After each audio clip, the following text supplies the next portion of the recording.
Wednesday, November 15th. Welcome on back to the Damon Bruce Show. Yesterday, we hit you with a late guest. Today, I'm going to hit you with an early one. Oh my gosh, he's wearing headphones. What does that mean? That means we're saying hello to an old pal of mine. I've known this guy for 20 years, going back to our days in radio. Cyrus Saatsaz is now your host of the Locked On Warriors podcast, your one-stop shopping for daily Warriors conversation. And Cyrus, it's way too hard for us to book each other on each other's shows. Who the hell do we think we are? We should be easier to book. You don't want to know why? Is because in the modern media era, we can't just focus on our shows as our primary jobs. We have like 5 different things going on, man. Great to see you, brother. It is so good to see you. And we did talk about you coming on last week. And I thought, hey, we would have like an in-season tournament game to talk about. We have sort of a Warriors State of the Union and another Draymond episode to talk about. So your appearance is well-timed. Looking good, brother. Great to have you here. And look, Steph Curry out, knee pain, MRI, okay, that's the good news. Brandin Podziemski, I guess, is the good news from last night, too, and we'll get into all that. But we have to start with the fact that this team found itself without Klay Thompson and Draymond Green before there was even a score. 3 players were ejected. The first game in the last 25 seasons in which multiple players were ejected before either team scored, according to ESPN stats and information. And look, Cyrus, I'm all about protecting teammates. I'm all about being there for your boy and having your guys back. But if you're Draymond Green, you need to start operating as if the rule book that everyone else has doesn't apply to you. And Draymond, God bless him, he's never even thought that thought once in his life. Nope. He is the most easy to eject player in the history of sports, and he hands the other team a blueprint on how they should go about doing it. Correct. Yeah.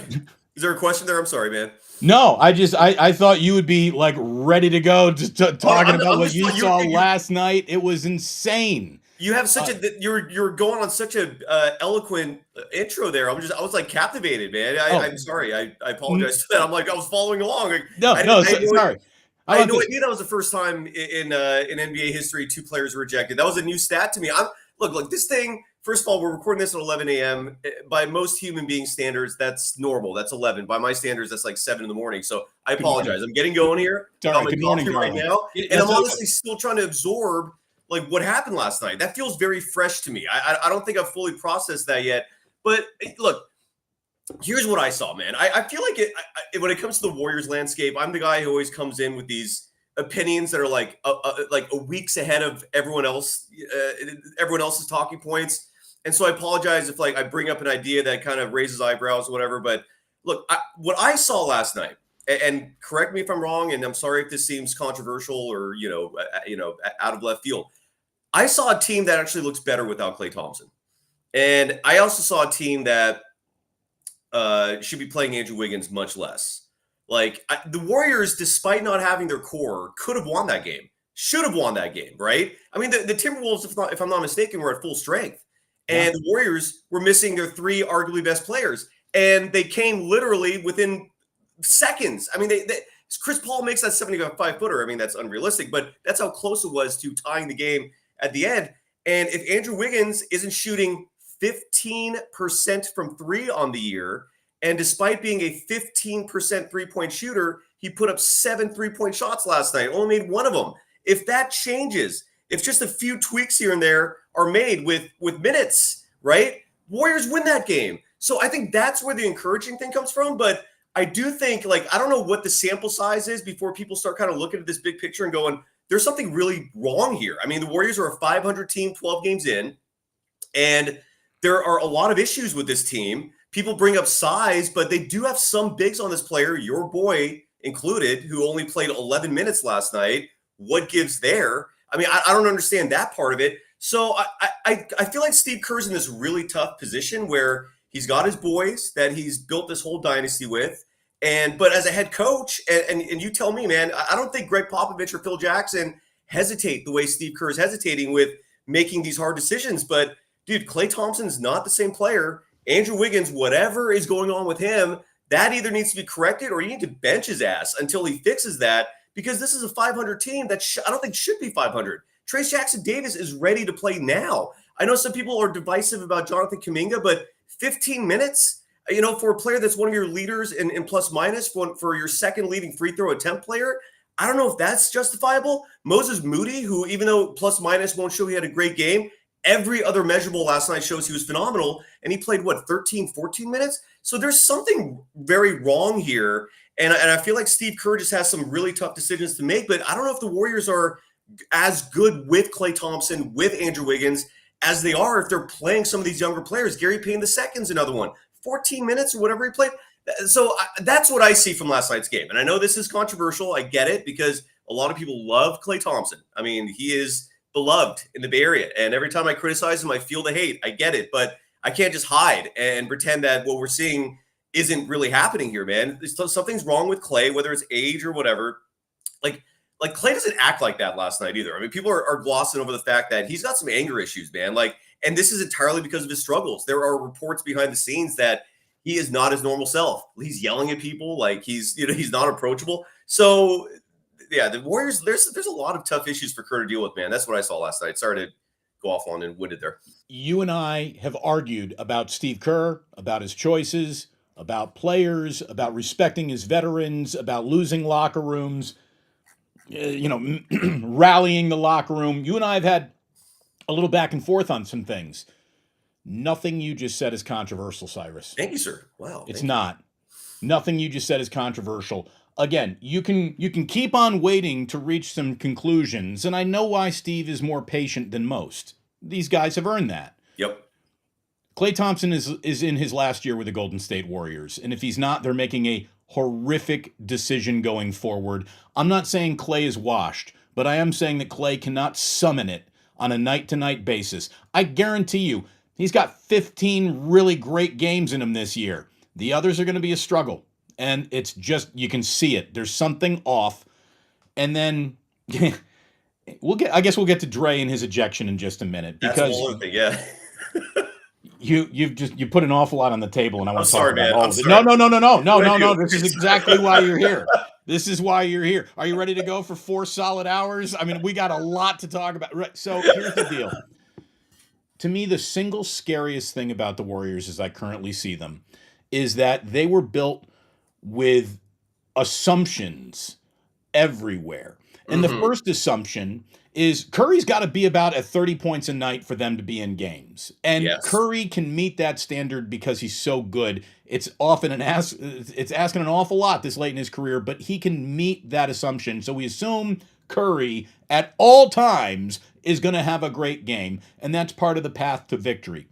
While someone else, doesn't matter who it is, someone else please come along for the ride in the scoring column, that assumption has not been met. It hasn't. Dario Saric and Podziemski last night, the only other two Warriors to eclipse a 20-point total in any game this year.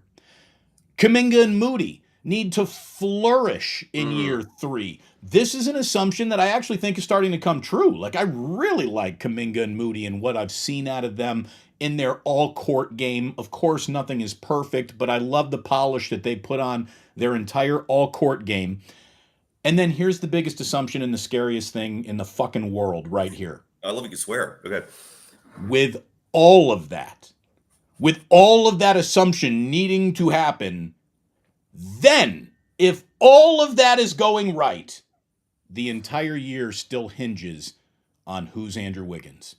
Oh, the entire year goes as far as Wiggins takes it, and that guy, you are right, should be benched. He should be, Steve Kerr needs to tough love this guy and say, if you shoot one more 3 before you either get to the free throw line or dunk on somebody so hard their mother feels it, you're coming out of the game. Yep. And don't tell me, well, coach, I had a wide open 3. It doesn't matter. It doesn't matter what your 3 is. I don't care if it's well contested or wide open. You're trash shooting either shot right now. Stop shooting the shot. Stop shooting that shot. Get to the free throw line. Use your athleticism. You're 28 years old and entering the prime of your NBA life. And this is what you're showing. The Warriors wanting to be a playoff team. with that guy.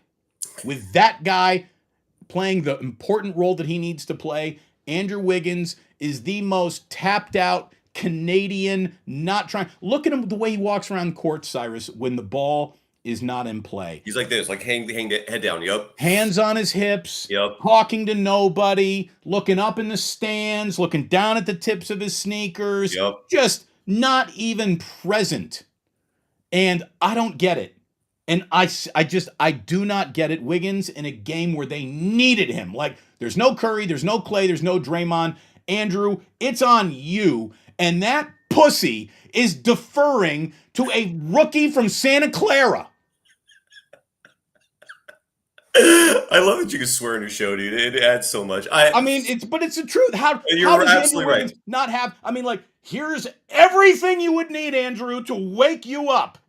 Are you computing what is going on here? You see the equation in front of you? Well, Damon, I've He asked. doesn't care. So I've been picking the brains of like former players, the quote unquote experts, right? And usually I refer to like former players when I say that, just because when it comes to a basketball discussion, that's when I feel like you can go to someone in that regard and really, learn something, right? So, and Rick Barry's an example, who I know politically, look, he riles people up, but when it comes to basketball, I absorb every second of what he says. He's a walking encyclopedia of basketball knowledge. Oh yeah. And so he was on the show last week on Locked On Warriors, shameless plug. And so I asked him what the hell's going on.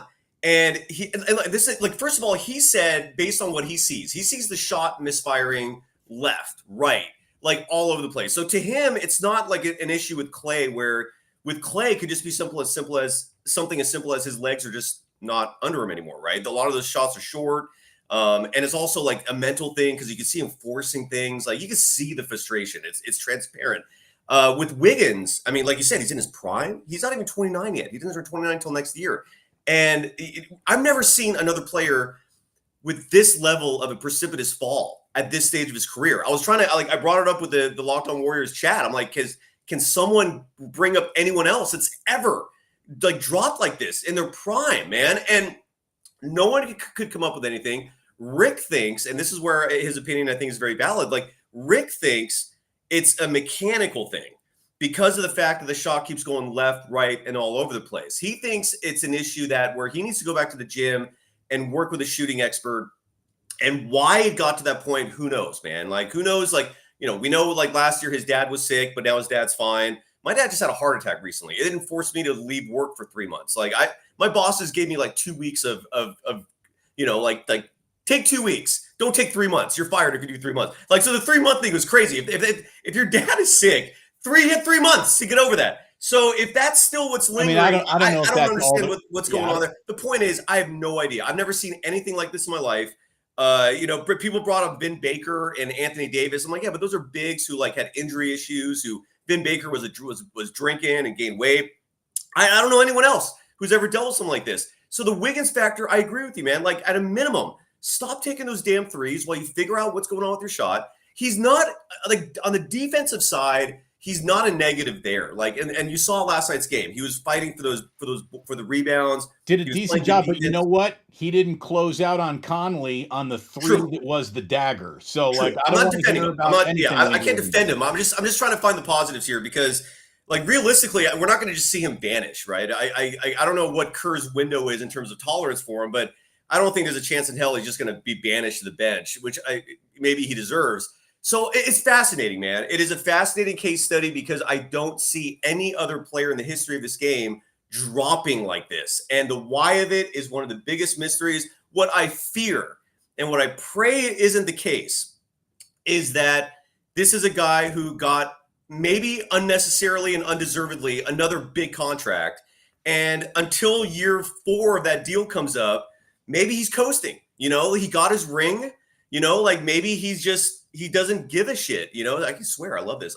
He doesn't give a fuck, man. Like maybe he doesn't care. And if that's the case, that sucks, dude. Like that is worst case scenario.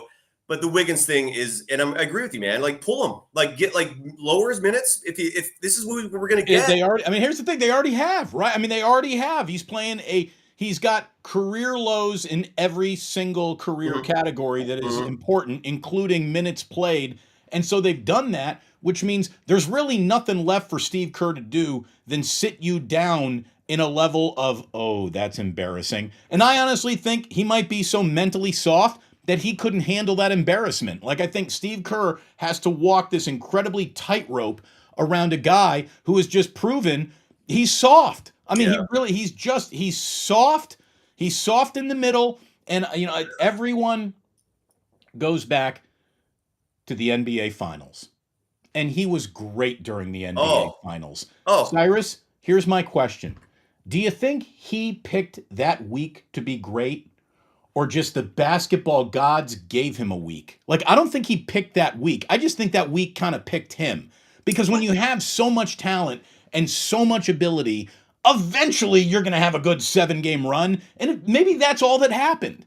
Maybe Andrew Wiggins wasn't responsible for how well or locked in he was. He just got fucking lucky. And if that's where the Warriors are, they shouldn't have re-signed him. And they've got a guy who will bring them nowhere. Again, this season goes wherever Andrew Wiggins is going to take it once everything else goes right. Not everything else is going right, and Andrew Wiggins is no leader at all. Leadership, you're right, man. I mean, look, even going back to the vaccine thing. I mean, if you want to bring up leadership, that was going to be an issue. But unfortunately, he didn't disrupt the team in that regard. But look, I mean, Wiggins did have a good year or two. I mean, the year they won the title, I think he was an all-star that year, right? So he did have a good year and a half. And then the next year, last year, people also keep bringing up the starting five having the highest net rating in the entire NBA, which is true. But that also, the sample size there is not as big as it should have been, right? To cling on to that argument. I mean, that starting five played until December. We never saw them together again. So it is true that the starting five had the best net rating, but that was until December of a year ago.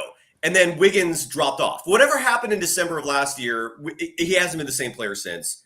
He had injuries. People keep bringing up the fact that maybe like it was that rib shot that LeBron gave him, and he's got cartilage issue there. If that's the case, he should not be playing. I mean, if it's an injury thing, he needs to heal because he's hurting the team. But I mean, I don't want to like say that he's never been good because he did have the All-Star year.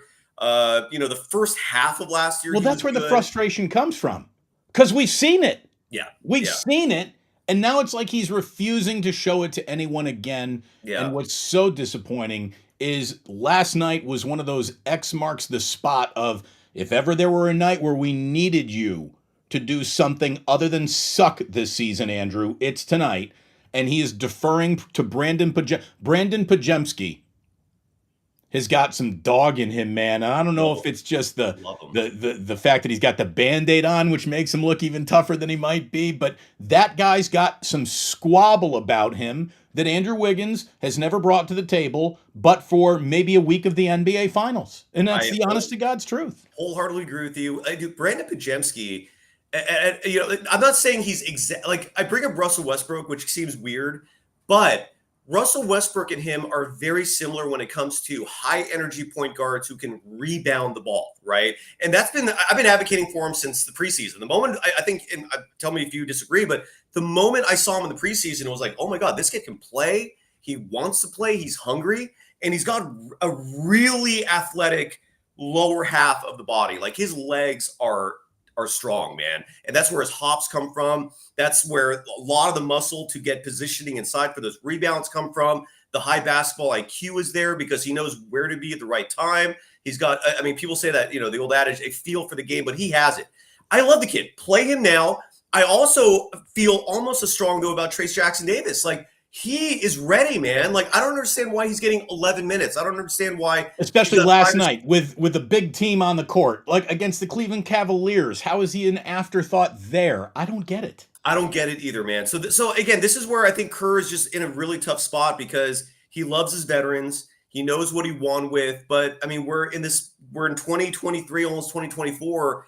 The team you fell in love with and won with, Coach, it's not there anymore. And these adjustments have to be made. But I agree with you. Brandin Podziemski is a gem. It is crazy that he has the second highest point total on the entire team this year with last night's performance. I love the kid. I can't rave enough about him. But I also think, like again, he played 39 minutes last night, right? And you could say that maybe he deserved it, he earned it. But what I'd love to see, like, I'm a troubleshooter, Damon. Like, to me, that's how you find answers and that's how you solve problems. And troubleshooting is trying something to see if it works. And I'd like to see these longer minute runs for Moody, for Kuminga. You know, Gary Payne II, when you look at all the plus minus numbers, especially with 5-man units, right? Like, I don't know if you agree with this or not, but when you plus minus is objective when you're looking at it from a 5 individual unit, right? Because that's your team. So that's where we look at the last year's starter numbers, right? The Warriors starters last year were the best of the NBA. Not this year, by the way. They're in the negative now. But Gary Payne II is in so many of those 5-man units when you look at the most effective, efficient lineups. Kuminga is in so many of those. You're right.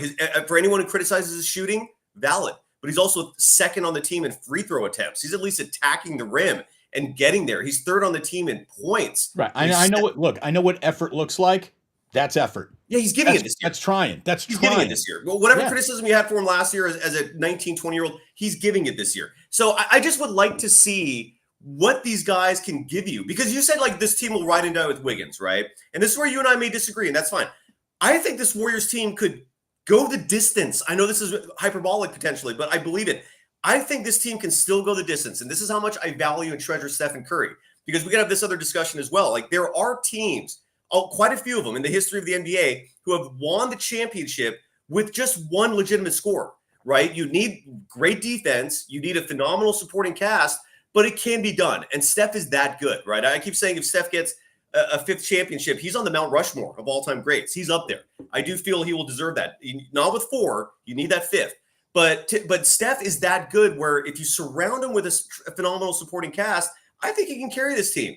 And I want to see Kuminga and Moody, GP2, more minutes for Šarić. I think there is enough talent on this bench where even if Wiggins is banished for 10, 15 minutes a night, I think you got a winning team here, man. Minnesota right now, and everyone's power rankings is a top 5 team. Number 1 defense in the NBA. This Warriors team almost beat them without their entire core. I have faith in this unit, and I just wish we saw what could be if Kuminga, Moody, GP2, and Trace Jackson-Davis, give him 20 minutes. Why not? Did you ever think we would go 23 minutes into our first conversation of the basketball season and neither one of us has said Chris Paul's name? Like, that's amazing right there. That guy's wearing beige and blending in pretty well if his shots start falling. It needs to happen, but I like Chris Paul. I used to love hating Chris Paul. Now I like rooting for Chris Paul. I love sexy point guard play, and he's got a lot of that. Yep. Look, we got a chat room that is buzzing. Everyone is excited to see you. Everyone wants to know how high you might be, and my answer to that question would be not enough. Well, I'm not a wake and baker. I just want to make it very clear, though. The wake and baking is not my style, man. I got to be sharp for the day. Whole other story at nighttime. Okay. Well, then next show will be at nighttime, and we'll both come in all toasty. By the way, so it was awesome. We did Plus Mania 2. Cyrus, you're gonna like this. All right.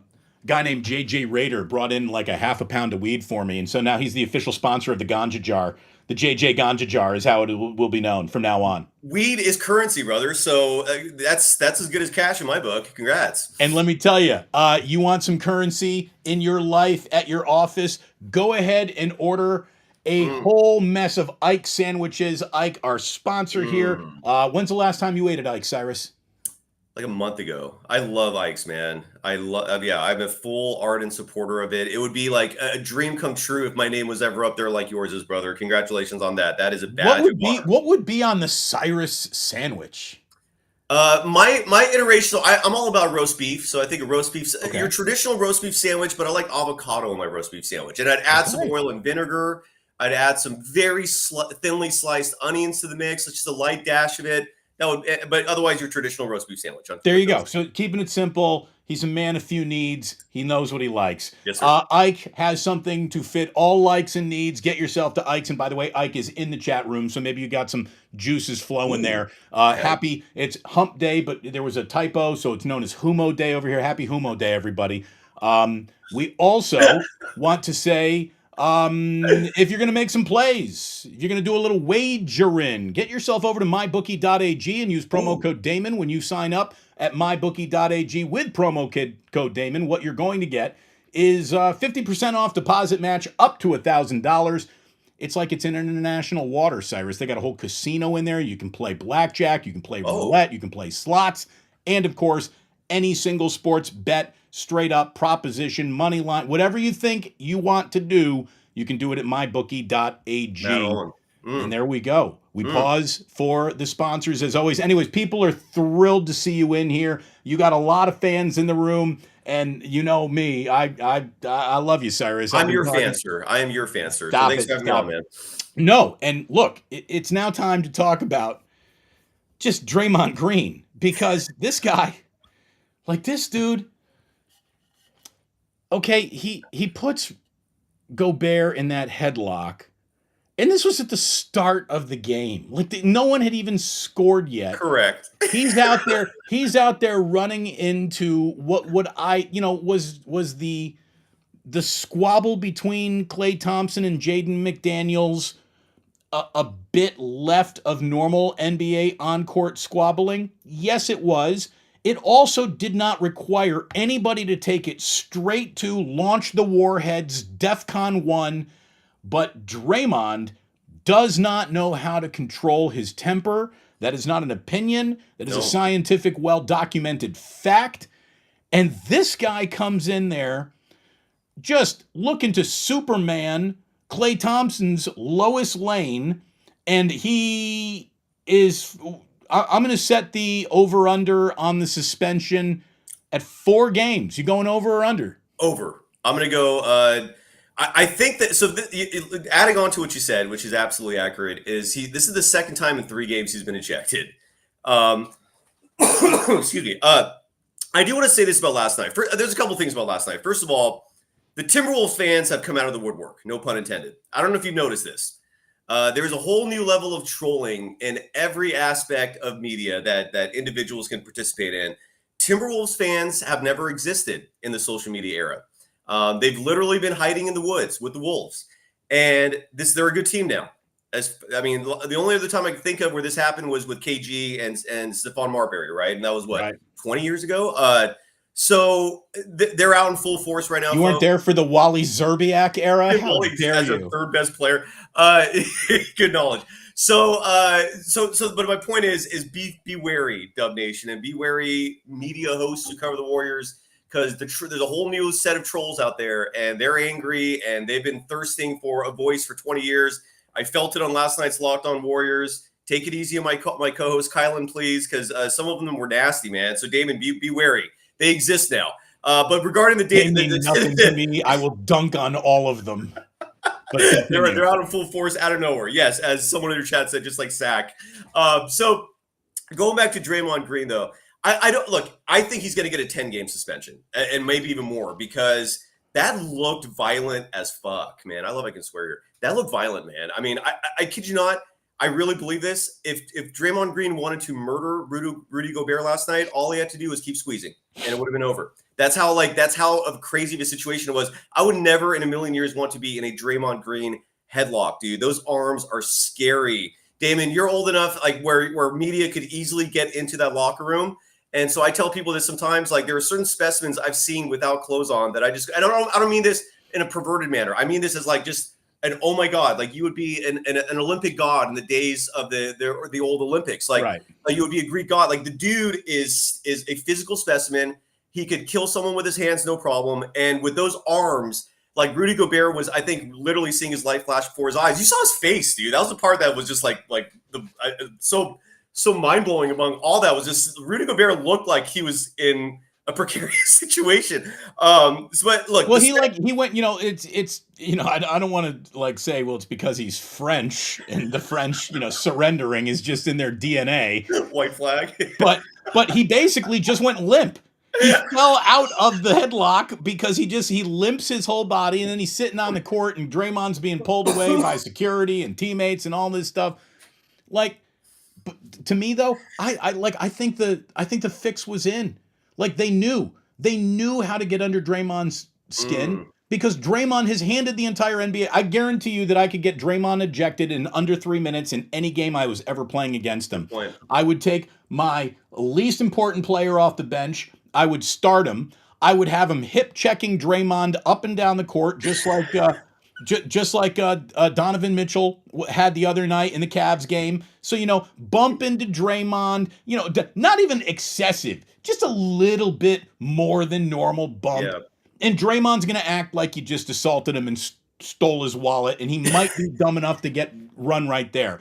And then, if that doesn't work, well, then all you got to do is hip check Klay Thompson or Steph Curry. And look, I'm a big believer that you defend your teammates, but you don't defend your teammates to the detriment of your team. Yep. And that's where Draymond can't draw the line. He is if I can quote Dave Chappelle, a habitual line stepper. He doesn't care where the line is. He takes pride in stepping over it. It is part of his DNA, the way that surrender is part of a Frenchman's DNA. Yeah. Overly combative is part of Draymond's DNA. And look, the quote from Rudy kind of gave the game away in the postgame. I don't know if you saw this, but he said, and this is a quote from Rudy Gobert, every time Steph doesn't play, Draymond doesn't want to play without his guy Steph. So he does anything he can to get ejected. He then called Draymond Green's actions clown behavior multiple times. And I really think that part of the game plan for the Timberwolves is, hey, let's just get this moron run. Like, this whole night gets easier for us if this moron is out too. And he's just dumb enough to take the bait that we dangle in front of him. Yeah. And he takes the bait 100% of the time. I could get Draymond Green ejected from a basketball game in under 3 minutes in every game I played against him. And if I were an opposing coach, that would be part of my opening game plan. Let's get Mr. Short Fuse the hell off the court. That's what I would do. Agree. And I saw that quote. I saw that Rudy Gobert quote. I mean, it's easy for him to talk that trash afterwards, but right, it was a little brazen in all honesty. The man literally was about to murder you, and then now you're talking trash to, Well, he wasn't about to murder him. Come on, he didn't have that locked in. It wasn't Roddy Piper. I know, I'm fun here. But you're right. The Draymond, I think so. I don't think the NBA is even pretending anymore that they have disdain toward Draymond Green. I think the whole facade of, hey, we're going to treat you equally and fairly. I think that's done. Everyone who's not a Golden State Warrior fucking hates him. Yeah. Everyone. Yeah. The entire league hates him. Every opposing coach hates him. Yep. Adam Silver isn't going to do him any favors. There's no one coming to give Draymond Green the benefit of the doubt. Nope. Not never. And, so these are data points that you should be factoring in, Draymond. Nope. No, not even going to consider the fact that I'm walking around with a bullseye on my back. And this plays even more so to Trace Jackson Davis again, like why he's not getting more minutes. Like Draymond Green, when this roster is constructed, it's constructed with Draymond in mind as your primary big, and you're about to lose him for a certain number of games. He's gotten himself ejected twice in the last 3 games. So this is a thin roster to begin with your front court, and this is where I don't understand Trace Jackson Davis getting 11 minutes. Even Dario Saric, who last night scored 21 points, he got 32 minutes. That was the first time he's cracked 30 all season. That should be a consistent thing. My point is, if this is the Draymond we're getting now, where you're going to lose him for a third of the season every year, which is likely what's going to happen for the rest of his career, you got to start playing your other bigs. I don't get it. But yeah, I do think the NBA is going to levy a substantial punishment just because, like you said, everyone hates him. I mean, the level of hatred toward Draymond is rivaling Dylan Brooks, which is really crazy if you think about that. But that's where it is. And so, yeah, I think it's going to be 10 plus games. I do. Here's the thing. How much different is Draymond than Dylan Brooks, but for the rings? That's a good point. The only response to that is, I'll say, in Draymond's defense, we didn't see this version of Draymond at the beginning of his career when he wasn't like when the Warriors weren't champions. No one really associated Draymond with what he is now. You know what I'm saying? Right. I don't think it was until the nut kicks that. So he chose this life. Yeah, he chose this life. He did. Yeah, he did. Yes. Yeah, absolutely right. But here's the thing: he is a defensive mastermind. He changed the way defense is played in basketball, the way that the 3-point shot got changed by his teammate Steph Curry. Agreed. And there aren't many people who can do what Draymond does. But Draymond has such a blind spot in his basketball IQ that I can no longer say this is one of the smartest players of all time. You can't be that smart and do stuff that is so dumb.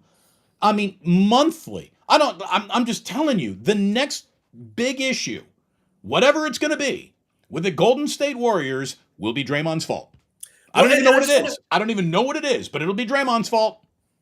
But I just want to add this real quick because going back to the incident last night is I do want to defend Draymond a little bit because the narrative seems to be that Draymond is the psychopath who put Rudy Gobert in like a WWE chokehold. And but it's easy to gloss over if you look at the visual evidence really closely. And I'm very disappointed.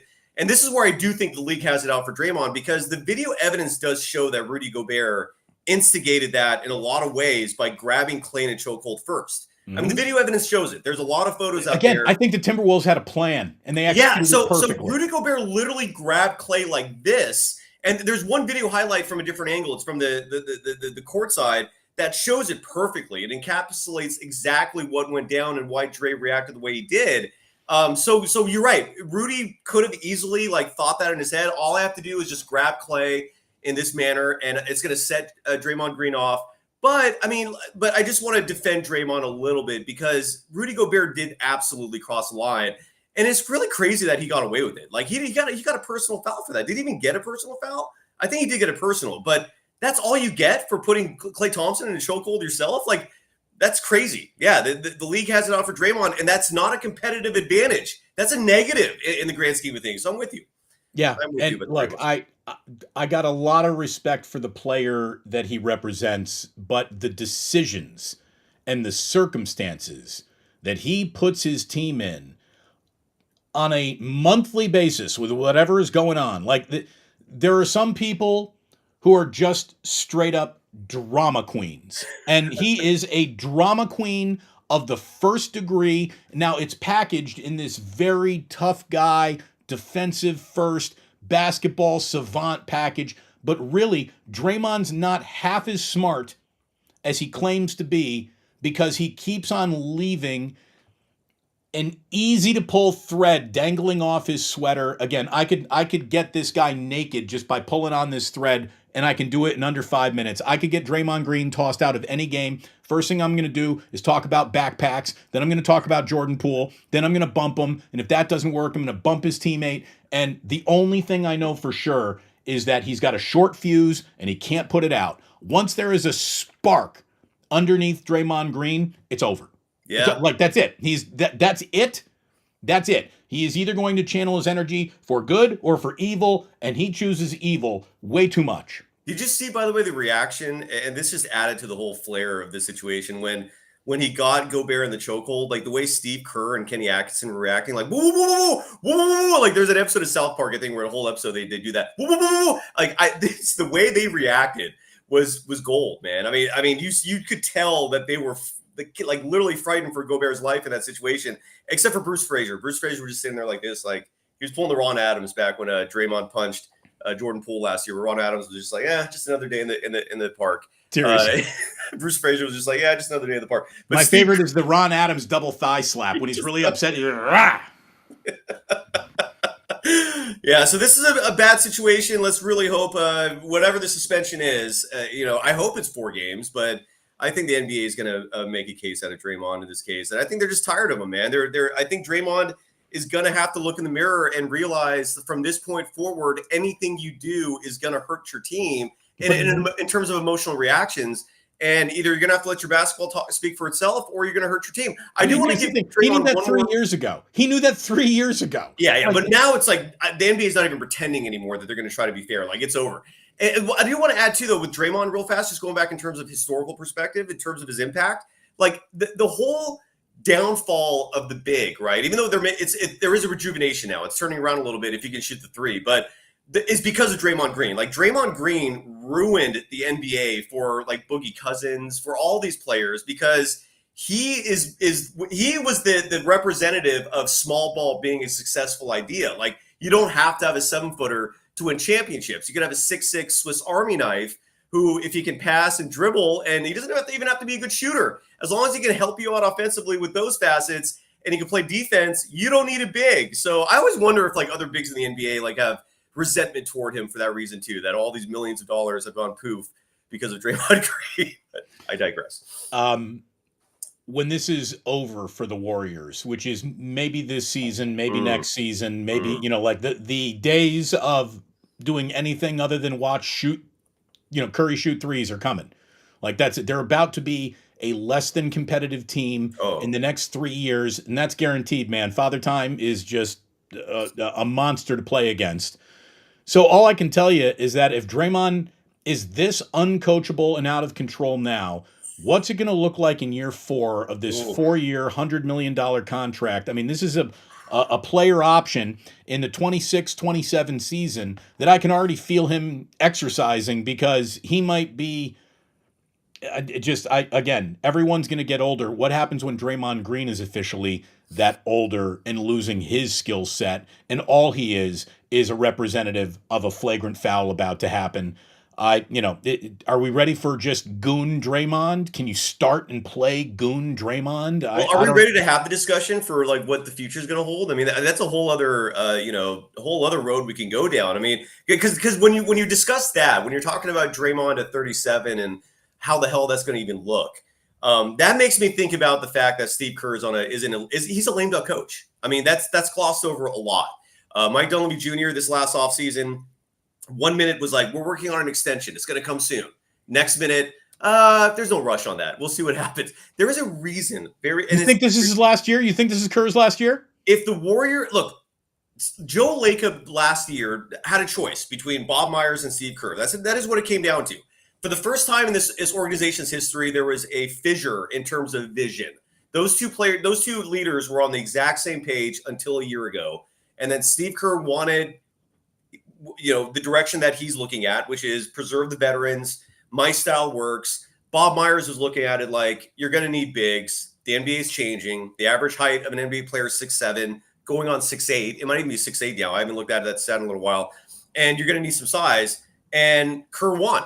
And I know Bob Myers joked a couple weeks ago on NBA Countdown that the Klay Thompson thing was part of the reason why he left. I don't even know if he was joking. I mean, look, I think Bob was burned out. He also knew that the right time to get off the Titanic was before it started officially sinking. He also had a myriad of options. We're seeing what he's doing right now. Like Bob can duck out and then dip back into the NBA at a level of president in any organization. They'd all hire him if allowed to.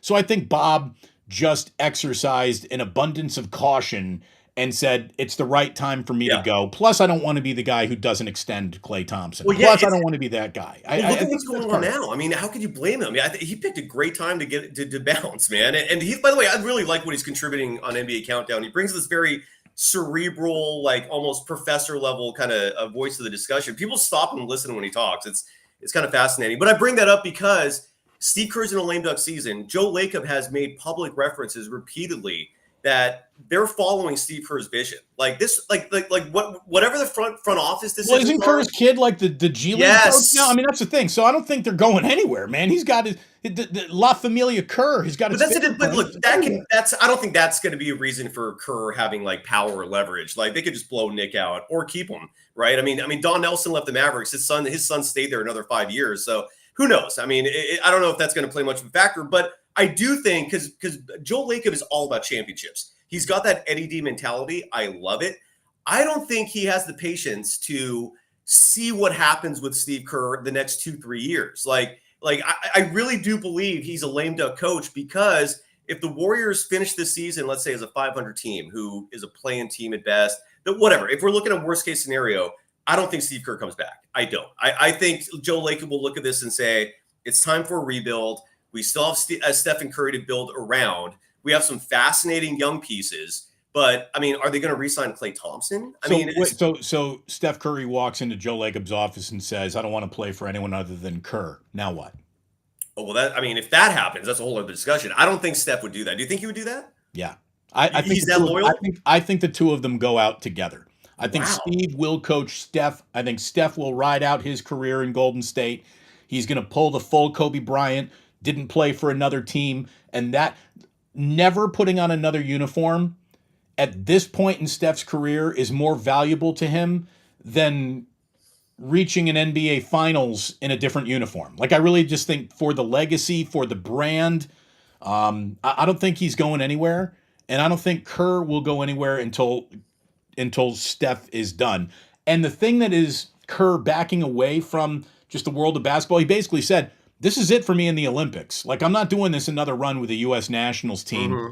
And he can just come back and concentrate and focus on the Warriors. And again, Lacob has basically flipped him the keys to the Ferrari.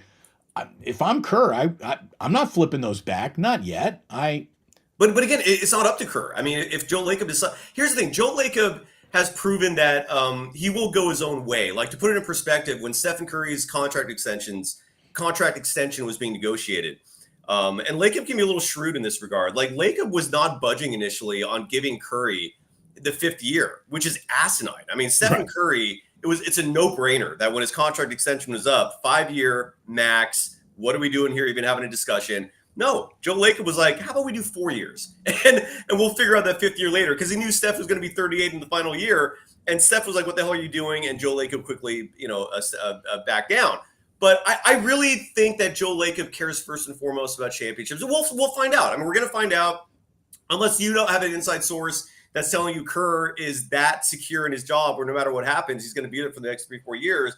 I'm hearing that narrative a lot, but I think there's a reason why he does not have a contract extension. I don't know why else other than, like, Joe Lacob's looking at this going, I want to see what happens this year, Steve. Like, I want to see what happens with you in complete control over this. Like, Mike Dunleavy Jr. is working for Kerr.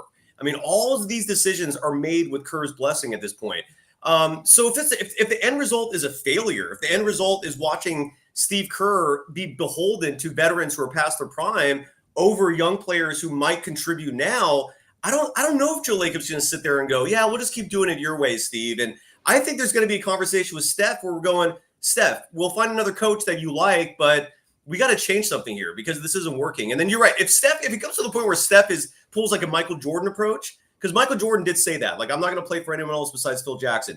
If Stephen Curry goes to that level, who knows? That could be a whole other discussion. I mean, in other words, if Stephen Curry holds the franchise hostage, yes, Stephen Curry might win at that point. But if it doesn't get to that extreme, I do think this is a make or break year for Steve Kerr, because I don't know how you can keep rolling with him if the team finishes 500. He said last year they still have one more title in them. He said repeatedly, time and time and again, he wants to run it back because he saw with the Chicago Bulls when they were tapped, when they were done. He doesn't see that finish line with his team. Well, I see a finish line with Klay. I see Draymond's finish line already here if it's not awfully close. So, that's a fundamental difference, in terms of opinion versus reality. And I don't know. I'm fascinated to see what happens, but I think if the Warriors disappointingly finish as a 500 team this year, I don't know if he comes back, man. I'm curious to see what happens. You know what really pisses me off about these last two losses, I think more than anything else? They out-rebounded the Timberwolves in both games. Like, how the hell does that happen? And why is it that now, beyond any other time, is scoring so difficult for anyone not named Steph Curry? Like, isn't Chris Paul's presence supposed to alleviate that? Isn't Andrew Wiggins being 28 years old and in the prime of his career supposed to alleviate that? And that's not happening. That's a concern. We did get a hell of a game out of Podziemski.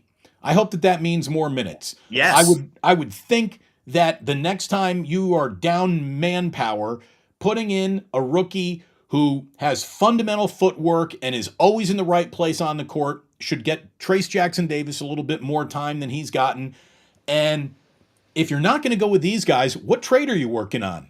Dunleavy, what are you doing? What are you working on? What package are you putting together with either Kuminga, Moody, Podziemski, Trace Jackson-Davis, maybe even, like, I don't know if Andrew Wiggins is even tradable at this point. He's that bad. No, he's not. He's not. What's plan B? If this is plan A, what is plan B? I don't think that there is you packaged all this together and brought in Zach LaVine coming down the pipe. Like, I don't think that's happening. So no. My guess is I guess so. I don't know if I'm following you correctly. Are you basically asking, like, what happens if this is what we see in January? Like, are they just going to keep doing this, or if there's going to be a trade? Would you agree that Chris Paul would be the trade asset, though? I know he's blended in, like with the as you mentioned, the what did you say? Wear beige and blend. The beige, which he has, man. I mean, you eloquently put that, dude. Like, we're not talking about him, and that's a good thing for Chris Paul's sake. He's blended in. But I also think he's the most obvious trade asset just because he has that $30 million expiring. He doesn't have an emotional connection here. It's just the easiest, cord to cut among all the players. He also brings most value. The Warriors do have assets. That is the good news. Like if they do believe that they could still win one more with this current squad, but it's just going to take a trade to get another scorer.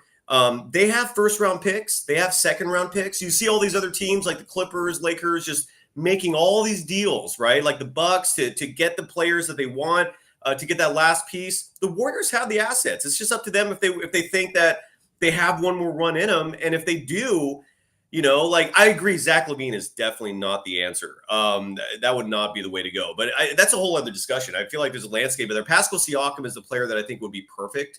But the Raptors are so shrewd in terms of any trade discussion that I don't think the Warriors have enough to give them for Pascal Siakam type. Let me ask you this, Damon. This is what I've been telling people on Locked On Warriors, because I'm hearing a lot of discussion about the team, Stephen Curry needing help, right? Like they need like the second scorer to make life easier for him. The Warriors are currently in the middle of the pack offensively. Like they're not an awful offensive team. In fact, I think they came into last night's game, I think 8th or 9th in points per game.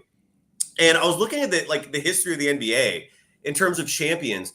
Other teams have done it with a model where you have like the superstar and then you surround them with, like a lot of above average, maybe borderline all-star players who aren't quite all-stars. Like you look at the Raptors in 2019, like Kawhi Leonard was surrounded by, Pascal Siakams and those types of players, and they won a chip. You look at the Chicago Bulls, right? Like the second leading scorer on those Bulls teams was Scottie Pippen. He only averaged 20-plus points per game in 3 of those 6 title runs. You look at the Rockets with Hakeem Olajuwon. Who did Hakeem have around him, like to get offense, right? That was a great defensive team. You look at the 2011 Mavericks, right? He had Dirk Nowitzki surrounded by a lot of tremendous supporting cast players, ranging from Jason Kidd to Sean Marion. I mean, there are examples out there of teams that have done it. A lot of those Spurs teams, they never had really like lethal scoring. So I guess my point is, I think this Warriors team, if they focus a lot more on defense and then let Steph do his thing, I do think they can pull it off. Like, I do think they have the talent, but it's just going to take playing the right players, man. I mean, Wiggins cannot get away with what he's doing. Like, Klay Thompson is a negative at this point, not a positive. I mean, every measurable is showing that. So I think if they make the right decisions, I think Kerr has the personnel, is what I'm trying to say. Like, I think they have long, athletic type players. Like Gary Payne II can literally affect games by himself. Like, I do not understand, for example, why Gary Payne II basically was not shadowing Anthony Edwards for both these games. Like, wouldn't that make the most logical sense? Like, just say, Gary, Anthony Edwards is your guy. That's your project tonight. Go have fun. Like, we're not seeing that level of ingenuity from Kerr, and I guess that's my biggest complaint. But I do think the personnel is there. Might need a tweak, but history's shown Steph can do it with a solid supporting cast. I don't know. Do you agree? Do you disagree? I don't know. What do you No, think? look, I agree, but you're asking for, now, number one, Steph can't ever have another MRI. Like, that's the year that you're needing at this point in his career. He needs more help. The fastest way to get bounced in the postseason is to burn Steph out just trying to get there in the regular season. That 7-game series, they might have beaten the Kings, but that 7-game series took the stuffing right out of the Warriors. There's no doubt. And I just think that Steph is too deep into his career to be all right, you be a magician every single night and everyone else is going to be a role player. Like, you've got guys who are supposed to be better than that, who are underperforming right now, and that needs to change. And if Kerr doesn't start pulling other levers, he is asking for the season to go off the rails. There are times when Steve had Anthony Lamb, so good luck with that. There was really nowhere to go. Now he's got options. Yes. I think that Podziemski revealed that. I think Trace, given more time, will reveal that. And Kuminga and Moody are revealing that. And then Dario Saric, again, if Saric's 3 is falling, he can be on the court. If his 3 isn't falling, maybe throw in Trace Jackson Davis. Yes. Or go get Garuba from the G League. Bring up another guy who isn't 6'5". Look at us. We both just said Usman Garuba at the exact same time. Look at us. Garuba. Garuba. I 100% agree with you, man. Like, there are players. Like, I'm looking at this roster right now, for example. I played like an over-under game the other night with a guest in terms of each individual's minutes on the team and whether or not they should be over that amount and under. And like, there are a lot of players where like the over should be applied. I'm looking at Brandin Podziemski. Brandin Podziemski needs to be a regular in this rotation. I'm talking like legitimately 20 minutes a night. Like, I'm looking at Kuminga, 20 minutes a night. Gary Payne II, 25 minutes a night. Trace Jackson Davis, 20 minutes a night. Moses Moody, 25 minutes a night. What about Lester Quinones, who actually looked damn good in the preseason? Dude can run an offense. Let's see what he can do. Because all of these young athletic players, who knows? Like, we just saw Brandin Podziemski drop 23 points in 38 minutes. Why not see what these other players have to offer, right? If you're going to be a 500 team, what do you have to lose experimenting a little bit, especially when these players are showing you that they can actually play? I saw someone in the chat mention, by the way, Oscar Thompson. Absolutely love him. The Golden State Warriors also absolutely love him. They were trying to trade for him until his value skyrocketed in the draft and he became unreachable. The Pistons will not trade him, just to answer that person in the chat. But I would love Oscar Thompson, but unfortunately the Pistons do love him and won't trade him. But I think that I just would like to see some experimentation out there. I guess let's just rule out who can play and who cannot play. And you and I are on the same page clearly. Like Wiggins, man, like 20. What did he get? 27 minutes last night and change. That has to drop, dude. Right. Like, and here's the thing. These guys aren't starting pitchers. It's not like once you take them out, he can't go back in. Exactly. Short leash. If I see Andrew Wiggins shoot a 3 before he goes to the rim, I sit him down. Exactly. That's just the way I would do it if I were Steve Kerr. Cyrus, I hope that we would talk about 20 minutes about the Warriors today. We have gone a full hour of showtime. Yeah, it was fun. Just rolling and rolling. It was fun. It was easy. Let's do it again soon. Anytime. You need me on Locked On, you let me know. You're coming on. Yeah, no, we'll do that. We'll do it. We screwed up twice with scheduling. We're going to make that right. You will come on soon if we can have you. Plug away. Plug away. Tell everyone where to find you. Oh, just Locked On Warriors, man. Find us, subscribe, please. And then I'm one of the for Erwin in the chat. My English Bulldog Bubba is not by me right now. He's sleeping. He sleeps until about 2 each afternoon, and then he gets up, and then we go for a walk. But Locked On Warriors, and then I'm one of the only people on Threads. Damon, I hope to see you there, man. That's actually a much less toxic social media platform. I'm having fun, dude. NBA Threads is a real thing now. You can hide the replies. That's my favorite feature of that thing. So if you have trolls, all you have to do is just go dink, and the replies are gone. No one else can see them. It's a really cool feature, man. You can just make them go poof. So it's a much less toxic environment. So follow me there at Dog Wild. Damon, thank you, brother. It's always a pleasure. I'll come on anytime you ask me. I will never say no. So I'm at your disposal. I like toxic environments. I thrive in them. Great to see you, Cyrus. Thank you so much, brother. Have yourself a great day. You too, man. I love you, dude. There he is. Cyrus Saatsaz, ladies and gentlemen, Locked On Warriors. I've known that guy for a really, really long time. It's great to bring him in. And look, he's saying some things that, he's like, Damon, I think you might find this controversial. I didn't find what he had to say controversial at all. It's time for the Warriors to realize that they're not who they used to be. And that is a negative in a lot of ways, but it's also a positive in a lot of ways. The team that put up the bumper sticker, strength in numbers, kind of has that working for them again. So use those numbers. More Gary Payton II, more Moody, more Kuminga, more Trace Jackson Davis, and after last night, more Brandin Podziemski. And I would start Brandin Podziemski at small forward before I were comfortable with Andrew Wiggins being in control of any big moment, because I hate passivity. I hate the passive. I hate the wallflower. Not everyone needs to be a big personality, but have some personality. And Andrew Wiggins' personality right now is detached and sulking and underperforming. And for his level of physical gifts and talent, it makes me detest him playing. Like, nothing pisses me off more than someone who decides not to. Andrew Wiggins, every 20 minutes or so, does something that make you go, oh my God, do that again. Do more of that. And then he'll wait another 20 minutes of real time, including TV timeouts and commercials. And Now, oh, there's Andrew Wiggins doing something, but then there was the 19 minutes where he didn't do jack. You can talk about he was dialed in defensively last night. He also let the cannot leave Connolly open for a 3 go down, and that's when the Warriors, who get a lot of credit for being in that game, officially exited that game. The fact that they were in that game with the ejections is something else. And leave it to the guys who aren't Draymond to know how to calm down. And Draymond either is going to learn that and become a better player, or he will be a constant source of whatever I put on the table, I will take off at any moment. And he's just too deep into his career for this bullshit to still be defining him. Which leads to the conclusion, like, you must be an idiot, dude. Like, you must be an idiot. You know, there's ways to behave at work. You're at work. Act like you're at work. Every team needs a junkyard dog. But you cannot be the off-the-leash junkyard dog at any and all moments as you see fit. And the fact that Rudy Gobert said, I knew we could get him ejected tonight because he doesn't want to be in here without Steph.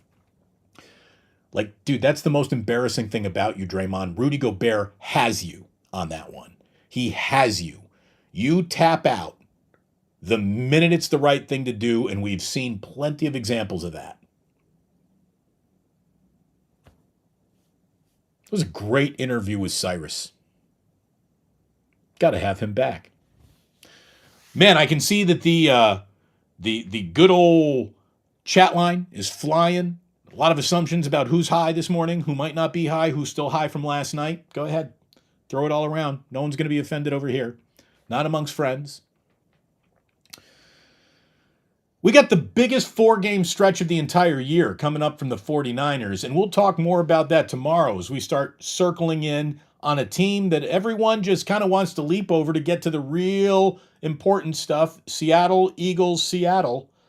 Well, there's a Buccaneers team that deserves the 49ers full attention, because if you wanted to really screw up this 4-game set, lose to the Buccaneers at home.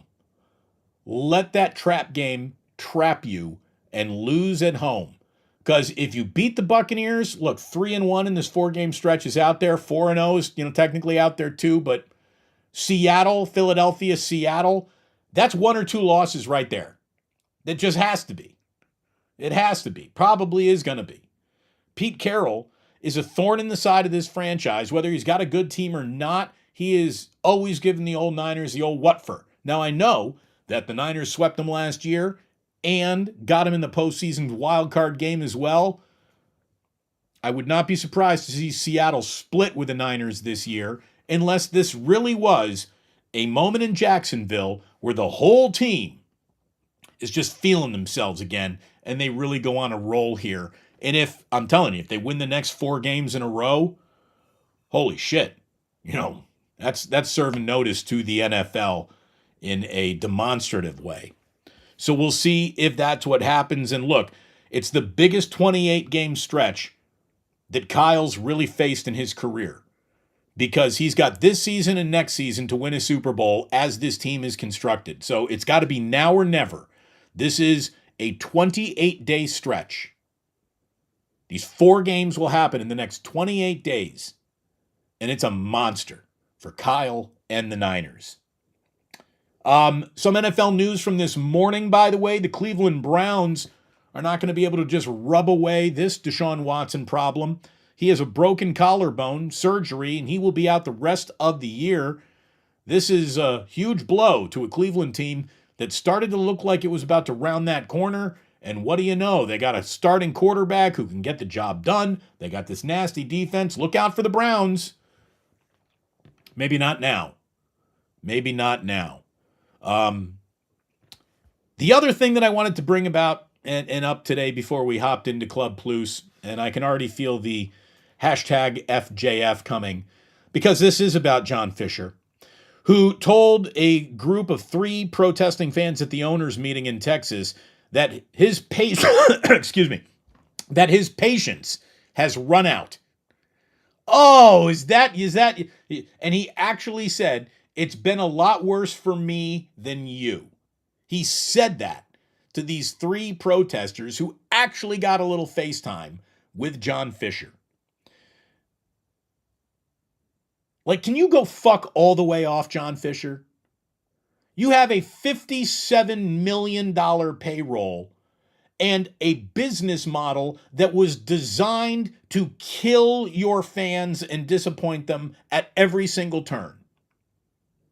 Every single thing John Fisher represented wasn't, I'm trying hard. He is literally the poster child for doing the least amount possible. There are receipts passed on from Oakland City Council members with letters dated back to 2018, how the city of Oakland wanted to work hand in hand with the A's, either at the Coliseum site or at Howard Terminal. Let's get this done. And the whole point is John, it's your team, dickhead.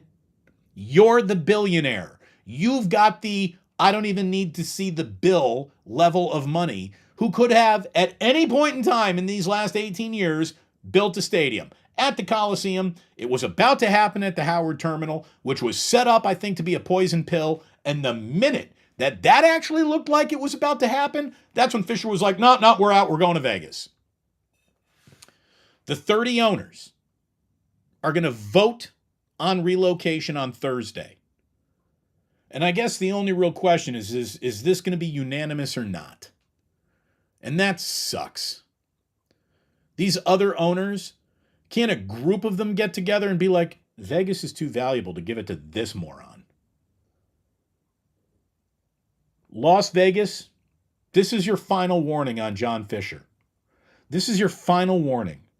Because you would 100% be in line for an expansion team. 100%. It's not even something you need to think about or worry about. You're 100% in line for an expansion team. Stay out of the John Fisher business. He will only ruin that major league market in the same way he ruined his current major league market. Everything he touches turns to shit. All of it. All of the time, in every business practice or instance in his life.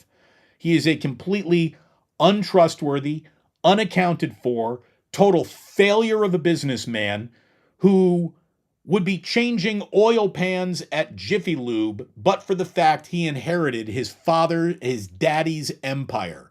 There is no self-made man. There is no brilliant businessman lurking within John Fisher in any way, shape, or form. There is no reason to think that guy is going to go and do right by the next town he gets into. And every single element of the A's plan to move to Vegas is sketchy at best.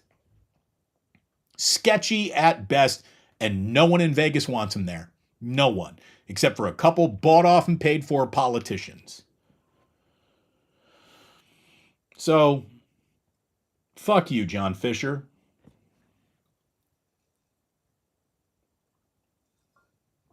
I don't know if we actually ever posted an official sip of the day, but Erwin, if you're still out there and watching and listening, I'm in the Andy's Town coffee again. It's fantastic. Like, it's really good.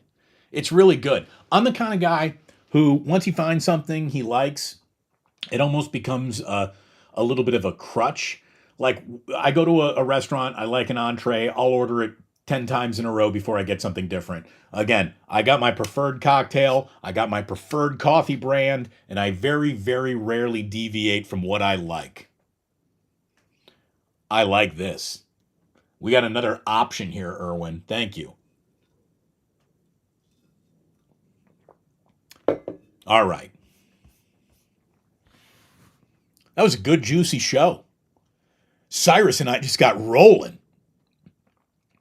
By the way, our subscriber count is rolling. Yesterday just happened to be, I think, the third or fourth most consumed day in the history of this channel. We are now 5 subscribers away from 9,100. We just crossed the 9,000 threshold. So it's continuing to tick onward and upward. Thanks again to Matt Mayoko for joining me yesterday. Thanks to Cyrus Saatsaz of Locked On Warriors, for joining me today. Thanks to all of you who keep on downloading this podcast and listening. It means an awful lot.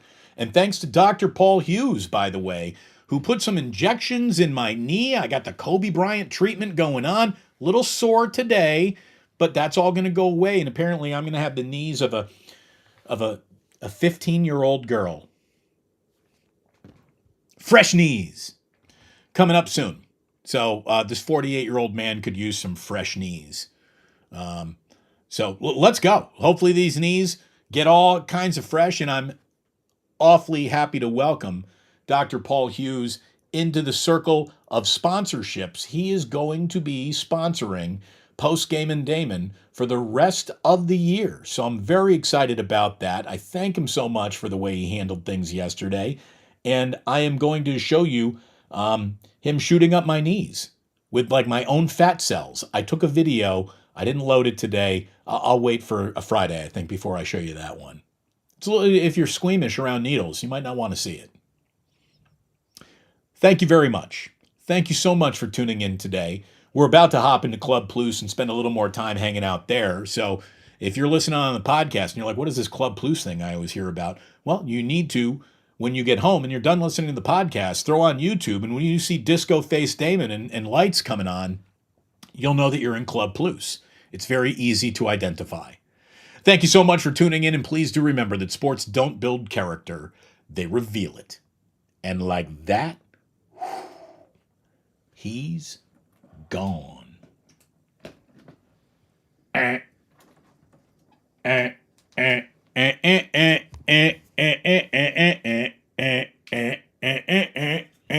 Ooh, yes. All right. Mike Fuss says Dre is a violent, dangerous person. No, I mean, I don't even think he's that. He just can't control his own temper. And when you can't control your own temper, you can never really be a leader. And this team needs him to be a leader once again. What's the old saying? True leadership is keeping your calm while those about you lose theirs. Well, keeping calm is something that Draymond is incapable of doing. He's incapable, and he even takes pride in it. I mean, how can you take pride in overreacting to everything? Do you think it makes you look cool? Is that it? Does Draymond think that he looks cool when he's losing his mind out on the court? And because there was no early internal punishment for Draymond's behavior, there certainly isn't going to be any internal punishment for Draymond in the first year of a 4-year extension as he rides out his career with the Warriors. So this is who he is. He will have his nights where he is a defensive savant. He will have other nights where getting ejected from the NBA is the easiest thing to accomplish in this league. Getting Draymond ejected is easy. I could do it. My mom could do it. You could do it. It's like every single piece of clothing that he wears has a thread dangling off it. All you need to do is start pulling that thread. This guy's going to lose his cool faster than anyone. Why? Why do you keep taking the bait? At no point in time was Klay Thompson in jeopardy last night. There was no point in time where Klay needed you to swoop on in like freaking Superman and save Lois Lane. That didn't need to happen. We all know that Draymond's got a lot of static with Rudy Gobert and vice versa. Let me tell you, Rudy Gobert fucking owns you, Draymond. Owns you. And he just handed the entire NBA a blueprint how to get your ass run. It ain't even hard. Draymond makes his ejection the easiest thing to accomplish. Every single time a team just lights that fuse, he blows up.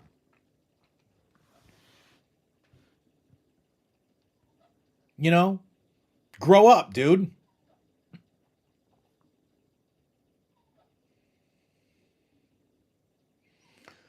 All right.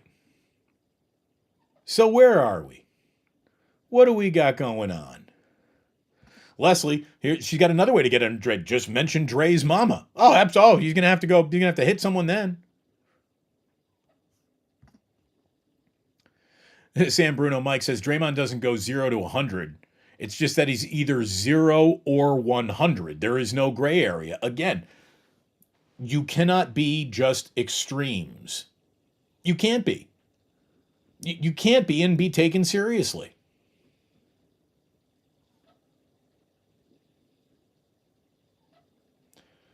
This team desperately needs someone else to score 20 points. It was nice to see Brandin Podziemski do it. Dario Saric now has done it.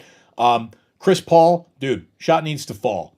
Klay, I don't know what to tell you, man. You need to answer the bell or it's going to stop dinging for you. And Andrew Wiggins is the biggest disappointment among all NBA starters right now. He's not off to a slow start.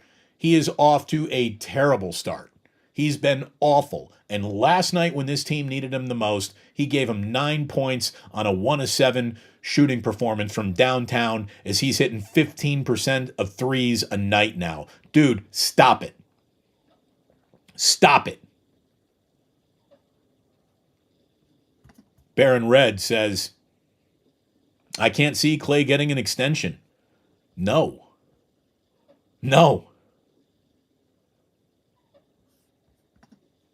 Tiger Tank 06 says, I still blame Bob Myers for cutting and running. He put us in this mess. Now he owes it. He doesn't owe you shit. Dude, he gave you 4 banners. He doesn't owe you anything.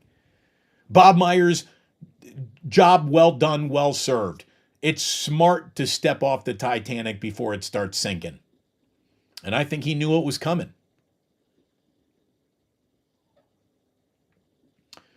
I think Bob Myers it was a combination of sick and tired of maybe some guys in that locker room, sick and tired of having to deal with Joe Lacob, who would call him, again, 10, 20 times a day.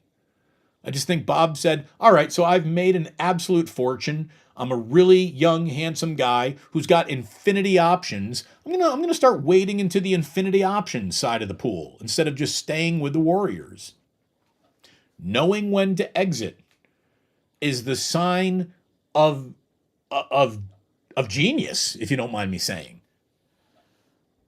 Bob Myers can step back into the NBA in any capacity he wants to when he wants to. Right now, he doesn't want to. He wants that easier life, the broadcasting life, the let me build my own personal brand life. How can you begrudge him that? This is San Bruno Mike. So I can't, there is no day-day. I hear, how do you call it? How are you a grown man calling another man day-day? What, he was girlfriend? I can't call him. Draymond Green. Bob Myers was tired of Draymond Green too. You can argue maybe he's still with the Dubs without the drama. Maybe, but I don't think so. I just think he knew. It was time to go.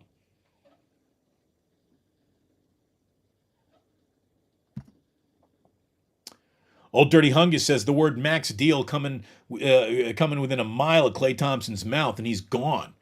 He's been stealing for 3. Here's the thing. He doesn't steal, but he doesn't have it anymore. He cannot summon it. Cannot summon it. Paul Hansen says, Cyrus and Damon, great job. But one comment at 31 minutes in, if you look at Andrew Wiggins' face during the game, it's obviously he really wants to shake off the malaise. He just can't seem to do it. Yeah, I don't see that at all. I'm sorry. The pain the pain in his face is pretty obvious. He's really down on himself. Again, dude, I can't affect your self-confidence, dude. You want to affect your self-confidence? Play harder, play better, go to the rim. Stop shooting a shot that you cannot make right now. Yeah, you're going to be unconfident if you're shooting 15%, so you know what you do? You don't shoot that shot. Trace Jackson Davis, he's not going to shoot a 3 all year. You want to know why? He can't shoot that shot. He can probably shoot it better than 15%, but that's not what he does, so he won't do it. This is a guy who tapped out on a year last year for whatever. He was with his sick dad. What, holding his hand for 3 months? Giving him bone marrow transfusions? Is that what he was doing? Look, I don't know why he was away from the team. And I don't believe that he was only by his bedridden dad, not for a millisecond. There was something else going on. And whatever this is, that guy just, forget about being a dog. He's not even a puppy. He's not even a puppy trying to play tug of war on a rope. I mean, it's just the guy's hands on his hips, looking around, non-communicating. I'm so galactically unimpressed with Andrew Wiggins. 28 years old, prime of his career, just told everybody, hey, I found basketball reality in the NBA Finals. I know I need to be a rebounder and a stopper. And last night, he literally deferred to a late round draft pick out of Santa Clara. That's a bitch move for a guy who's supposed to be the number one pick in a draft.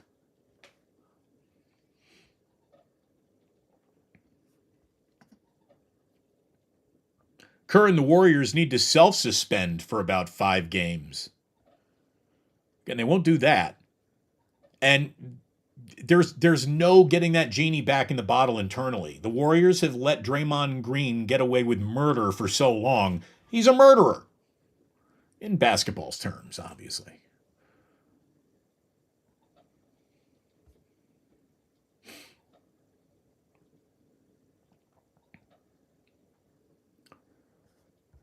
What some guy here who doesn't understand how basketball works in any capacity, Pinoy Mamba, says all in for Giannis. Yet Giannis isn't going anywhere, Chief. We knew the F. John Fisher would come out. Indeed. Fuck John Fisher. Big Mac. Chef A. Yeah, him too. No doubt.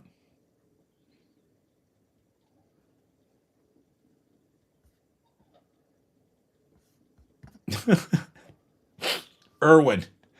Garuba, Jamaica. Ooh, I want to take you.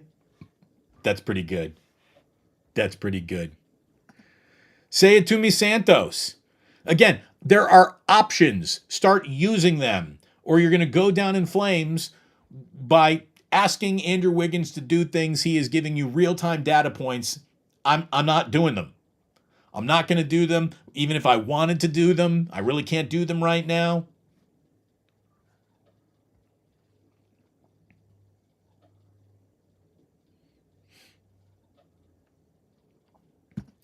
Steve Cass with the little Steve on Steve crime saying Steve Kerr as a coach is washed up. He's too loyal to his veterans. I hope he's gone next year. Yeah, you should be way more appreciative of Steve Kerr than you seem to be. That guy has been the architect of the single greatest moment in time in Bay Area sports history concerning the Golden State Warriors. But he absolutely needs to start looking at his options differently. It's not the same. He should not look at this year's team through the same lens that he has looked through other teams. It's got to be different. And he's got to know it's time to make that change. And he needs to start with a man in the mirror. I'm asking him to change his ways. No message could be any clearer. If you want to make a room, or if you want to make the Warriors a better team, you better look at your bench and make that change. Not bad. Little man in the mirror Golden State Warrior wrap up all at once, right? By the way, 3 subscribers away from 9,100. Hit that subscribe button if you're in here and you haven't already. Hit that like button too, please. And how about, just for giggles, hit that notify button. That way you won't miss a thing that we do over here. Otis Bird III, what a fast hour. Great interview. Yeah, Cyrus was fantastic, man. Damon does like his coffee black. Hashtag evil Damon. I do. Kim Schaefer says, sounds like audio being picked up through the computer again and not the mic. It has that hollow sound again. That's the way it was for Cyrus, I hope, not us. Because we got Bluetooth off, I believe. I'm looking over here. Audio. Yep, going through the Roadcaster. That's what it's saying. So I hope that was just on Cyrus's end. Kim, you're making me nervous. Okay.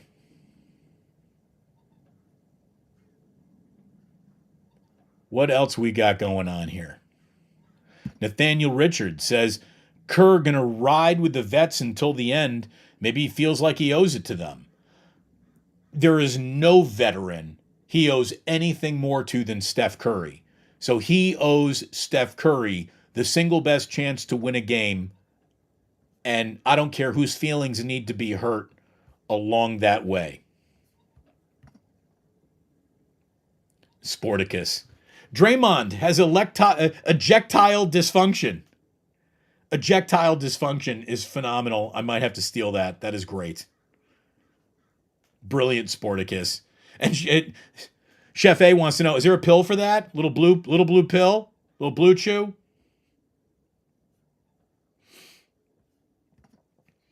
Steve coming back here saying if the Niners think that the Bucs are easy, then the season is over. This team has to take it to the Bucs, and they have to take it seriously. Hopefully it's a blowout. Again, I don't even care if they win by 3 touchdowns or 1 point. It just needs to be a win because this 4-game stretch is nasty. It's nasty. Lot of anger for John Fisher. R.I.P. Cougar Rebel. Fuck John Fisher. He is to blame for the Raiders moving. He squatted on land at Hagenberger when Al Sun actually wanted to stay and build there. He did. He has ruined sports in Oakland more than any other decision maker has ruined sports. He sat on a property, denying that property from being improved for the NFL team, and then decides, I don't want to be here either. Like, he's just an asshole, man.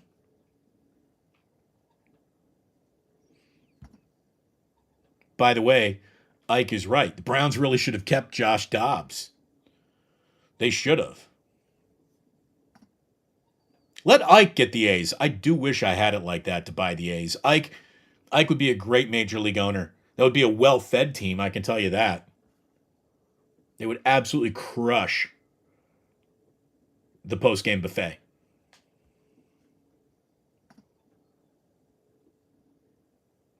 John Fisher. OG Nepo baby. Ken, you're right.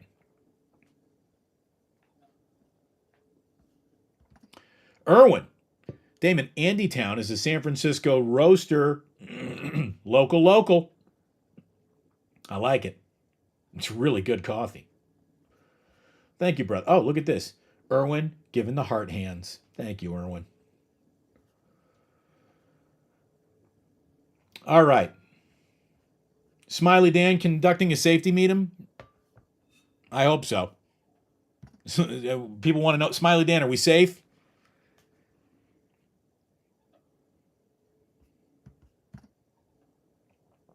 "29-year-old Brazilian TV personality dies from knee liposuction. Damon gets fat cells injected." Go figure. Knee liposuction? You're dying from knee liposuction?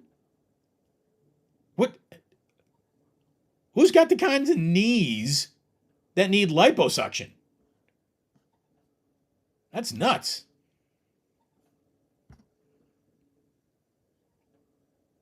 JC Montana. DB, I'm new fan here. Keep up the great work. Would love to see you debate some of these other content creators. Although they'll never step into the Thunderdome with me.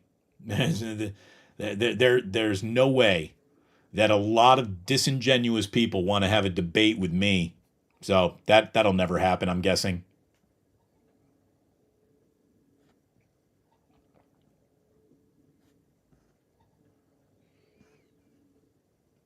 Well, we've pretty much reached the end of the chat. Good stuff. Joseph, by the way, says, I turned 50 on Monday. I got a dear friend of mine who turns 50 today. He's going to be throwing a little 50th birthday bash on Saturday night. I'm excited about that. So happy birthday. A little early, Joseph Shamia. And look at all the love that you're getting here. All the love. Again, it's the best chat room on the internet. It's the coolest group of nice people you're going to find anywhere. Kim wants to tap the mic. Oh, wait a minute. That might not be going. Again, I set this up. I set this up for audio. Audio. Default. Roadcaster. What's going on? Why isn't that working? I don't know. It's too late in the show to fix it. It's time to go anyways. But leave it to Kim. Leave it to Kim to spot the problem. Smiley Dan wants to know everyone's safe. That's good. Kim, you got me. It's not on. Dude, this is... I don't know what's going on with this bullshit. Jillian's not even here. Hold on. There you go. Is that... How about now? I just don't understand why. Here, it would be just like me to fix the audio at the end of the show, right? Roadcaster, boom, man, darn it, boom, dun dun, bum bum. How about now?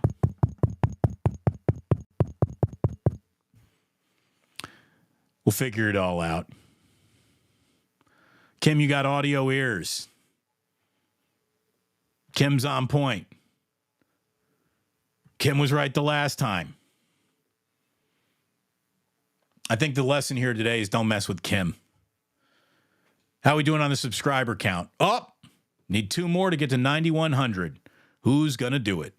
Do we have it on now? Did we get it now?